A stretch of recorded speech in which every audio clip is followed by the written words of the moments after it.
Alright, what is good? What is happening? How's everybody doing today? My name is Chuck, and welcome back to another brand new Call of Duty video for you guys here today. We're going to be taking a look at the 5 worst weapons here in Call of Duty history. So these are just some of the 5 worst guns that have ever been in Call of Duty. Ones that you just can flat out not use. They're just horrible. They are the lowest tier in their possible class. So we're going to be taking a look at 5 of these weapons here that are just downright absolute trash. And so I hope you guys are really going to enjoy it. If we can break an insane like goal here today of 1,000 likes, that'd be a really great, and I really would appreciate that. Also, do not forget to hit that subscribe button on the channel so you do not miss out on any future Call of Duty videos, because World War II is just around the corner and I'm closing in on 250,000 subscribers. But today I'm also going to be giving back to you guys. I'm going to be running a $300 gift card giveaway that's going to be ended up with 6 winners. If you guys want to enter into that, all you have to do is hit the subscribe button on the channel. Make sure you turn on those notifications. Be sure to go drop a like here on today's video, then go down into the comment section below and let me know that you guys have indeed subscribed, and drop a second comment down there letting me know which gift card you'd like to receive. It would just make it that much easier on me. And then last but definitely not least, be sure to click that top link in the description below as the final step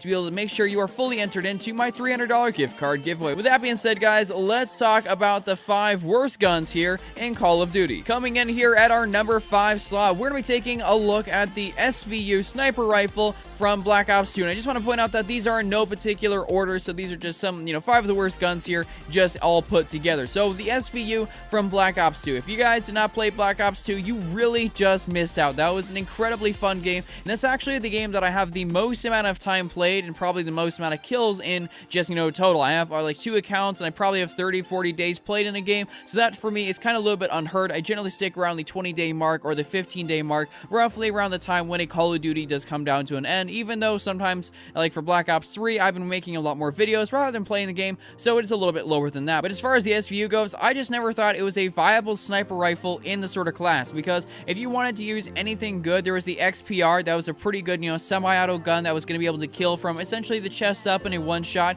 You had the Ballista, which is an incredible gun that a lot of people really love to use. Of course, FaZe Clan, that's kind of like synonymous with each other. You had the DSR before it got nerfed, and also they went to use it for trick shots and everything, because I do believe it had the highest one-hit kill potential. But as far as, just the SVU, it was just kind of like the runt of the pack. It never really was that great. Like, the one-hit kill potential on, I think, was maybe like a headshot, and you had to get 2 shots maybe to the upper body. I personally don't really know, because I can't remember back that far, but I do have gameplay here for you guys today. But in my opinion, I just thought it was a terrible gun, and I never ever wanted to use that thing. I think I only ever used it just a couple times, just for the giggles and everything. But if you were trying to actually do something in-game, have a decent scoreline, actually trying to be able to kill people with one shot, the SVU is probably your last option to be able to ever use. So that's the reason why, in my opinion, I think this gun is coming in here at our number 5 slot. Is one of the worst guns here in Call of Duty. At our number 4 slot here today, we're going to be taking a look at the Uzi from Black Ops 1. So Black Ops 1 was kind of, I want to say, like, not famous,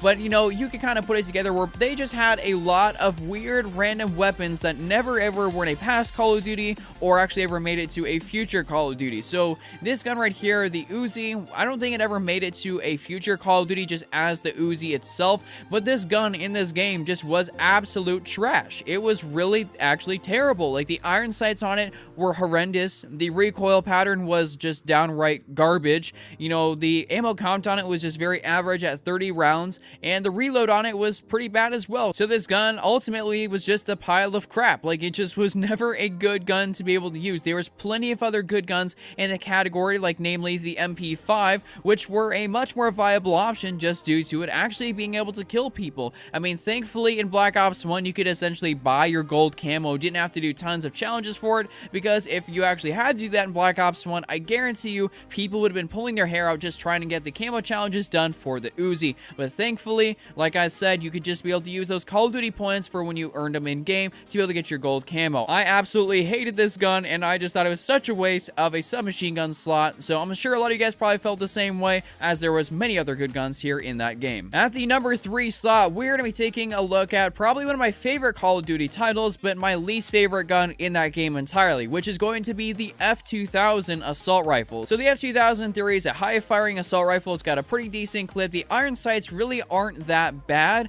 but the recoil on it is actually just slightly enough to the point where it just makes it, not that great. But what really killed the possibility of this even being remotely good in Modern Warfare 2 was the fact that everything in MW2 killed extremely extremely fast. That's probably one of the fastest killing Call of Duty titles we've ever had, and being that it had an extremely high fire rate, but the damage model on it really just wasn't good at all. Like, you just could not kill people. Just, I don't know really what it was, but they decided to make that gun have a pretty high fire rate, but not have any sort of stopping power to go with it. Even if you ran stopping power, which in my opinion was a pretty necessary evil in that game. Like, if you weren't running stopping power, then I don't really know what you're doing. Maybe you're running cold-blooded or something like that. But that gun, in my opinion, no matter what attachments or combination or anything you ever put on it, never ended up being a very good gun, because, you know, you could only run one attachment on your gun before you had to give up sleight of hand, or maybe you're running scavenger, and the fact that you burn through ammo so fast made it so that if you're using sleight of hand, you're kind of at a disadvantage. If you're using scavenger, you're at a disadvantage because the gun just wasn't a fast reloading gun.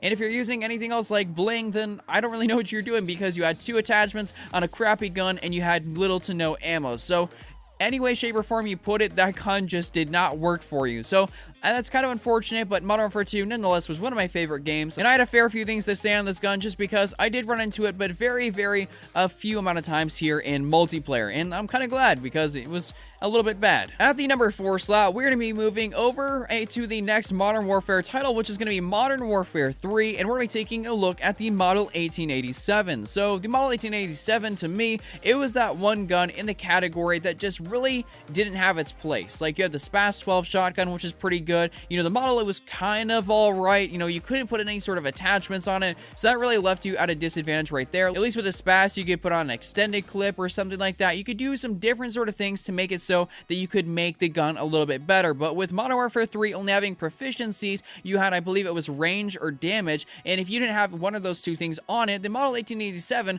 was just a downright trash sort of gun. If you guys remember back to that game, the Striker was incredibly overpowered, and also what was something that was a little bit underlooked was the USAS 12 shotgun, the full auto firing gun. That gun had incredible range in Modern Warfare 3, and I absolutely loved it. I actually got it gold. The Striker, I ended up getting that gold, partially probably because I played a little bit of Infected, and the Striker was infected quite a bit. But for the Model 1887, it just never found a specific place in the game. Partially probably because I didn't like the net coding on PlayStation. It was kind of garbage in my opinion. It just didn't really have good hit registration. So for me to use the model, it was kind of like a last-ditch resort of, did you just find this on the ground? Is this the only gun around and you're running out of ammo? And even then, I was probably even running Specialist, so I could probably just go find a scavenger pack and then keep going on my streak. I absolutely avoided this gun at all costs, and if you guys are playing MW3 right now, make sure you do not go pick up this gun, as it will just leave you a little bit frustrated, partially because it also does have a pretty crappy time between shots sort of thing. With the Striker, it was semi-auto, the USAS was full auto, the SPAS was pretty good,